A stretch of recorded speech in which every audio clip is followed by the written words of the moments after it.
Assalamualaikum warahmatullahi wabarakatuh. Perkenalkan, nama saya Hatia dari jurusan Manajemen Dakwah Lokal 1931. Izinkan pada kesempatan kali ini saya akan memenuhi tugas dari final tes mata kuliah Manajemen Kelembagaan Islam.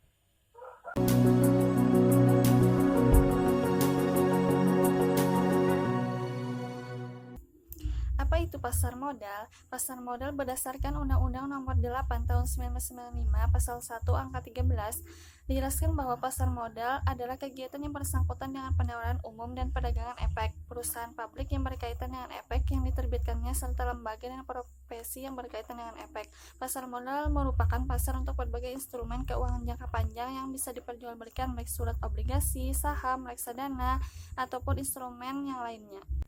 Apa kelebihan dari pasar modal?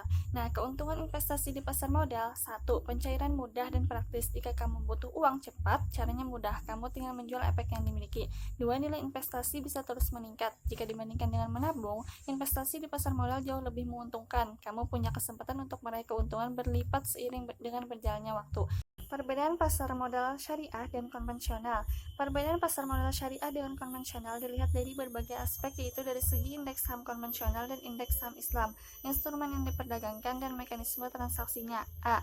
Indeks saham konvensional dan indeks saham Islam. Perbedaan keduanya yaitu indeks konvensional memasukkan seluruh saham yang tercatat di bursa dengan mengabaikan aspek halal haram. Yang terpenting, saham emiten yang terdaftar sudah sesuai aturan yang berlaku atau legal. Akibatnya bukanlah suatu persoalan jika ada emiten yang menjual sahamnya di bursa bergerak di bidang usaha yang bertentangan dengan Islam atau yang memiliki sifat merusak kehidupan masyarakat. Garis pemisah antara indeks Islam dan indeks konvensional. Pertama, jika indeks Islam dikeluarkan oleh suatu institusi yang bernaung dalam pasar modal konvensional, maka perhitungan indeks tersebut berdasarkan kepada saham-saham yang digolongkan memenuhi kriteria syariah. Sedangkan indeks konvensional memasukkan semua saham yang terdaftar dalam bursa efek tersebut.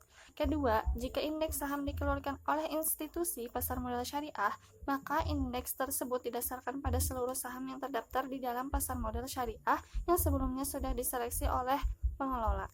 B. Instrumen. Dalam pasar modal konvensional, instrumen yang diperdagangkan adalah surat-surat berharga seperti saham, obligasi, dan instrumen turunannya seperti opsi, right, warrant, dan reksadana. Dalam pasar modal syariah, instrumen yang diperdagangkan adalah saham syariah, obligasi syariah, dan reksadana syariah. C. Mekanisme transaksi. Dalam konteks pasar modal syariah, itu tidak mengandung transaksi ribawi, transaksi yang meragukan atau gharar, dan saham perusahaan yang bergerak pada bidang yang diharamkan. Dalam pasar modal konvensional, investor dapat membeli atau menjual saham secara langsung dengan menggunakan jasa broker atau pialang.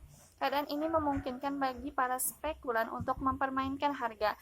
Nah, setelah penjelasan tadi, ayo kita mulai berinvestasi dengan modal yang kecil. Saat kamu akan melakukan pembelian efek, kamu bisa membelinya dengan dana yang terbatas. Kamu bisa memperoleh 100 lot saham dengan biaya kurang dari 100.000. Dengan demikian pula, investasi pada reksadana yang membutuhkan modal kecil.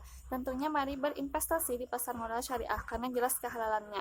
Robert Kiyosaki mengatakan, jangan investasi pada apa yang tidak kamu tahu. Belajar terlebih dahulu, lalu investasi. Sekian dari saya. Salah hilap mohon maaf. Wassalamualaikum warahmatullahi wabarakatuh.